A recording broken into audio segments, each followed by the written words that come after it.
तो UFC lightweight champion इलिया टोपुरिया ने recently एक इंटरव्यू के अंदर ऐसा स्टेटमेंट दिया कि हबीब नुरमागोमेडोव बहुत ज़्यादा कॉकी है और जब उनकी फाइट इस्लाम माचेव से होगी तो वो हबीब के कॉर्नर में ले जाके ही इस्लाम को यहाँ पे सबमिट करने वाले हैं। और तो और अगर हबीब ने ज़्यादा बोला तो वो हबीब के सर के ऊपर भी स्टेप ऑन कर सकते हैं। ऐसा इलिया टोपुरिया ने बेसिकली थ्रेटन करा यहाँ पे टीम हबीब को, एक बहुत बड़ा स्टेटमेंट दिया। और आप सबका इसके बारे में जानना था कि ऐसा इलिया टोपुरिया ने क्यों बोला। साथ ही साथ यहाँ पे लाइट वेट डिवीजन में एक इंटरिम टाइटल फाइट बन रही है। इलिया टोपुरिया अभी एक्शन से बाहर है, यूएफसी से कुछ टाइम का ब्रेक लिया है उसने।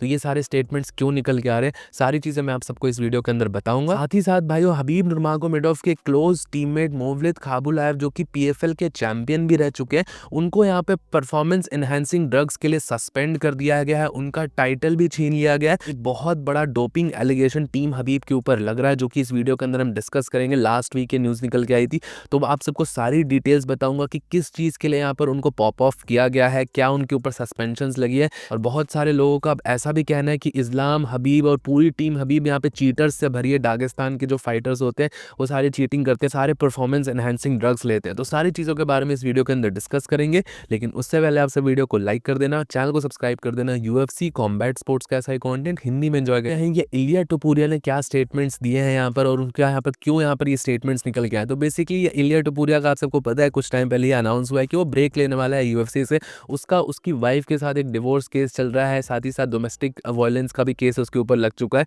तो एक लंबा लीगल बैटल वो फाइट करने वाला है, जिसके कारण वो अभी यूएफसी में कुछ टाइम तक फाइट नहीं कर पाएगा। और इसलिए यूएफसी ने जनवरी के अंदर एक इंटरिम टाइटल फाइट रखी है लाइट वेट डिवीजन की, जस्टिन गेची वर्सेस पैडी पिम्बलेट की। बट इलिया टोपुरिया ने रिसेंट इंटरव्यू के अंदर ऐसा कहा है कि उसका अब कोई बहुत ज़्यादा इंटरेस्ट है नहीं लाइट वेट डिवीजन में, और वो ये जस्टिन वर्सेस पैडी के विनर से भी फाइट नहीं करना चाहता। वो अब सीधा सीधा बस एक ही फाइट करना चाहता है जो कि फैंस देखना चाहते हैं, और वो करेक्ट भी है। फैंस यहाँ पे इलिया टोपुरिया वर्सेस इस्लाम महाचेव की फाइट देखना चाहते हैं, और उसका ऐसा कहना है कि वो इस्लाम महाचेव के वेल्टरवेट टाइटल के लिए ही सीधा फाइट करेगा जब उसका कमबैक यूएफसी के अंदर होगा। तो इसी के साथ साथ भाइयों, इलिया टोपुरिया ने ये भी बताया कि उसको पता है कि उसका जो स्ट्रॉन्ग सूट है, जब वो फाइट करने किसी के साथ भी जाता है मिक्स मार्शल आर्ट्स में, उसका स्ट्रॉन्ग सूट भी ग्राउंड गेम है, रेसलिंग है। लेकिन वो रेसलिंग को ज़्यादा यूज़ नहीं करता है, क्योंकि रिसेंट टाइम्स में उसने ये चीज़ रियलाइज़ करी है कि लोगों को स्ट्राइकिंग देखना ज़्यादा पसंद है, लोगों को fast striking knockouts, brutal knockouts देखना ज़्यादा पसंद है, इसीलिए वो रेसलिंग यूज़ नहीं करता है। और उसका ऐसा कहना है जब उसकी फाइट यहाँ पे इस्लाम के साथ होगी तो और अगर ज़रूरत पड़ेगी तो वो 3-4 कॉम्बो शॉट्स यहाँ पर इस्लाम महाचेव के ऊपर लैंड करेगा, और उसके बाद वो इस्लाम महाचेव को ड्रैग करेगा हबीब के तरफ, इस्लाम को उनके कॉर्नर की तरफ ले जाएगा और हबीब नुरमागोमेडोव के सामने ही उसको सबमिट करने वाला है। क्योंकि इस्लाम महाचेव और टीम हबीब ने बहुत ज़्यादा क्रिटिसाइज़ करा है कि इलिया टोपुरिया का स्टैंड अप अच्छा है, बट वो ग्राउंड गेम में इस्लाम उसको डोमिनेट करने वाला है। तो उसी के रिस्पॉन्स में यहाँ पे इलिया ने ऐसा कहा है कि जब वो फाइट होगी तो 3-4 शॉट्स वो स्टैंड अप पे लगाएगा, हबीब के सामने ही यहाँ पे इस्लाम महाचेव को सबमिट करेगा। ऐसे स्टेटमेंट्स यहाँ पर इलिया टोपुरिया ने दिए, और पहले भी ये सेम चीज़ इलिया टोपुरिया ने पहले भी एक स्टेटमेंट दिया था कि वो हबीब के सामने ही इस्लाम को सबमिट करेगा।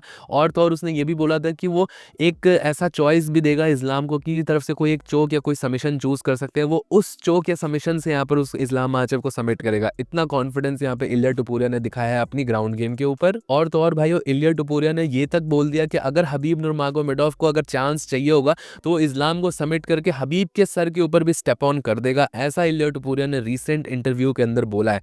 अब भाइयों, अभी तक तो इलिया टोपुरिया और इस्लाम की जितनी भी फ्यूड चल रही थी ये आपस में ही चल रही थी। टीम ने ना कभी ज्यादा कोई हॉस्टाइल नेचर दिखाया है इलिया टोपुरिया को, ना कभी कोई क्रिटिसाइज करा, ना ही इलिया ने अभी तक हबीब के बारे में कुछ बोला था। बट इस इंटरव्यू के साथ उसने ये वाली लाइन क्रॉस कर दी है, हबीब को भी इंगेज कर दिया उसने ट्रैश टॉक के अंदर। अब देखने वाली बात होगी कि क्या रिप्लाई होगा यहाँ पे। इलिया टोपुरिया का ऐसा कहना है कि टीम हबीब और हबीब की तरफ से काफ़ी सारे प्रोवोकेशंस आते हैं टाइम एंड अगेन, बट वो फाइट के लिए उनको अग्री नहीं कर रहे हैं। वो जब खुद अपना यूएफसी कमबैक करेंगे तो वो इस्लाम महाचेव के वेल्टरवेट टाइटल के लिए ही करना चाहते हैं। अब भाइयों, मैंने आप सबको इलिया वर्सेस इस्लाम की फाइट के बारे में पहले की वीडियोस में भी बता रखा है। ऑब्वियसली इलिया के पास जो नॉकआउट पावर है वो बहुत ज़्यादा फिनोमिनल है, but at the same time ये भी है कि हाँ, इलिया एक ग्राउंड बेस्ड फाइटर ही है, उसका ग्राउंड गेम भी स्ट्रॉन्ग है, बट आई डोंट थिंक वो इस्लाम महाचेव के लेवल पे जा सकेगा। स्पेसिफिकली अगर ये वेल्टरवेट डिवीजन में फाइट होती है जिसमें इस्लाम महाचेव पूरी तरीके से रिहाइड्रेटेड होंगे और उनका ग्राउंड गेम बहुत सॉलिड होगा, तब मुझे लगता है कि इलिया टोपुरिया को ओवर साइज ओवर पावर कर सकता है इस्लाम महाचेव वेल्टरवेट डिवीजन में ग्राउंड पे अगर ये फाइट जाती है तो। बाकी ये बहुत इंटरेस्टिंग फाइट है। यहाँ पर अगर देखा जाए कि ट्रैश टॉक के हिसाब से तो ऑलरेडी बहुत ज़्यादा हाइप्ड है ये फाइट। इस टाइम पर मुझे ऐसा लगता है इलिया टोपुरिया वर्सेस इस्लाम महाचेव एक मेगा फाइट है जो कि यूएफसी बुक कर सकती है 2026 में, अगर सर्कमस्टेंसेस प्ले आउट करें। फिलहाल के लिए अगर आप ऑनेस्टली पूछोगे तो सर्कमस्टेंसेस नहीं दिख रहे हैं ये फाइट यहाँ पे नियर फ्यूचर में होते हुए, क्योंकि इलिया टूपुरिया अगर कमबैक करेगा तो यूएफसी उसको उसकी बेल्ट डिफेंड करवाएगी लाइट वेट डिवीजन में। अगर वो लाइट वेट डिवीजन में नहीं जाएगा तो सीधा सीधा उसको अपनी बेल्ट छोड़नी पड़ेगी, फिर वो वेल्टर वेट में जाएगा। वेल्टर वेट में ऑलरेडी इतने सारे कंटेंडर्स है, क्या उसको डायरेक्ट टाइटल शॉट मिलेगा? जब वो फेदर वेट से लाइट वेट आया तो उसको डायरेक्ट टाइटल शॉट मिल गया था, क्या वो लाइट वेट से वेल्टर वेट जाता है तब क्या उसको फिर से डायरेक्ट टाइटल शॉट मिलेगा? बहुत ज़्यादा क्वेश्चनेबल्स है, बहुत सारे क्वेश्चंस है जो कि हमको 2026 में ही देखने को मिलेंगे, कि 26 में तो दुनिया खत्म है। अब ये चीज़ें देखने वाली होंगी कि किस तरीके से चलता है, 26 यहाँ पे आता भी है, ये 26 में सच में दुनिया खत्म हो जाती है। बाकी भाइयों दुनिया खत्म हो ना हो, यहाँ पे टाइटल रेंज जरूर से खत्म हो चुका है मोवलिद खाबुलायव का। मोवलिद खाबुलायव जो कि पीएफएल के चैंपियन थे और हबीब नुरमागोमेडोव के क्लोज टीममेट माने जाते हैं, टीम हबीब के साथ इनको ट्रेन करते हुए देखा गया। इनको यहाँ पर पीडीज के लिए पकड़ लिया गया है, ये बैन हो चुके हैं पीएफएल से, और पीएफएल ने इनको इनके टाइटल और जितने भी बोनसेस दिए थे सारी चीज़ों से स्ट्रिप कर दिया है ऑफिशियल स्टेटमेंट्स की तरफ से। मोवलिद खाबुलायव के ऊपर एलिगेशंस लगे हैं कि उन्होंने एक परफॉर्मेंस एनहांसिंग ड्रग्स लिए थे। कुछ दिनों पहले ये न्यूज़ निकल के आई थी और उसके बाद एक बहुत बड़ा बवाल मचा हुआ है अपनी एमएमए कम्युनिटी के अंदर। लोग यहाँ पर ये कह रहे हैं कि टीम हबीब के जो मोस्टली मेंबर्स हैं सब चीटर्स हैं, सारे परफॉर्मेंस एनहांसिंग ड्रग्स लेके आए हैं, और ये हबीब और इस्लाम इतनी अच्छी परफॉर्मेंसेस इसलिए दे पाए क्योंकि उन्होंने परफॉर्मेंस एनहांसिंग ड्रग्स सीक्रेटली लिए हैं रशिया के अंदर। भाइयों इसके बारे में आप सबको थोड़ी चीज़ें बताऊं, ये परफॉर्मेंस एनहांसिंग ड्रग्स डोपिंग वगैरह तो ऑब्वियसली जो रशिया से एथलीट्स आते हैं उनके ऊपर थोड़ी ज़्यादा स्क्रूटनी होती है, और पास में रशियन एथलीट्स की हिस्ट्री अगर आप कॉम्बैट स्पोर्ट्स या पूरे ओवरऑल स्पोर्ट्स में भी देखोगे तो बहुत अच्छी रही नहीं है। काफ़ी सारे एनाबॉलिक्स और ये सारे परफॉर्मेंस एनहांसिंग ड्रग्स के लिए रशियन एथलीट्स यहाँ पे पॉइंट आउट हुए हैं, उनके ऊपर आइस गई हैं। बट यहाँ पर एक तरीके से ऐसा कह देना है कि सारे के सारे दागिस्तानी फाइटर्स यहाँ पे परफॉर्मेंस एनहांसिंग ड्रग्स लेके आ रहे हैं, ये बिल्कुल भी गलत है। मोवलिद खाबुलायव यहाँ पे डेफिनेटली पॉप ऑफ हुए हैं। एथ्रोपोइटीन करके एक जो ड्रग आता है परफॉर्मेंस एनहांसिंग, वो उनके सिस्टम में मिला है। जो सैंपल उन्होंने फाइट से पहले सबमिट किया था वही सैंपल यहाँ पर पॉजिटिव निकल के आया है। अब वापस से उसकी रीटेस्टिंग होगी, कुछ चीज़ें हो सकती हैं, बट ऑब्वियसली इसमें वो पॉप ऑफ हो चुके हैं। यूएफसी पीएफएल ने यहाँ पर उनको स्ट्रिप भी कर दिया है टाइटल से, तो अभी के हिसाब से तो वो बैन नहीं चल रहे हैं, उन्होंने ये सब्सटेंस लिया है। तो वापस से कोई स्टेटमेंट्स आएंगे यहाँ पर कि गलत तरीके से यहाँ पर पॉप ऑफ हुआ या खाने में मिला दिया, बहुत सारी चीज़ें बोली जाती है।